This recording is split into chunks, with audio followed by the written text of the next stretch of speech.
Российской Федерации. У нас в Якутии голосование прошло успешно, без нарушений и жалоб.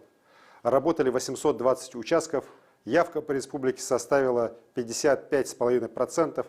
Я хотел бы поблагодарить всех, кто исполнил свой гражданский долг и пришел на избирательный участок выразить свое мнение. И отдельно сказать спасибо тем, кто проголосовал за принятие поправок, за курс на укрепление государства и защиту прав простых людей. Благодаря вам мы проснулись в обновленной стране. В нашем основном законе теперь закреплен приоритет российского права над международным, защита суверенитета России и ее территориальной целостности, защита исторической правды, развитие самобытной культуры и языков всех народов России, сохранение нашей уникальной природы. Для меня, как для главы региона, главная суть новых конституционных положений – это бережное отношение к каждому человеку и повышение качества жизни людей.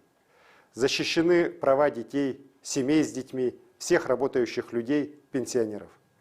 Государство гарантирует обязательную ежегодную индексацию пенсий, пособий и других социальных выплат. Всем гражданам гарантируется обязательное социальное страхование, доступная и качественная медицинская помощь.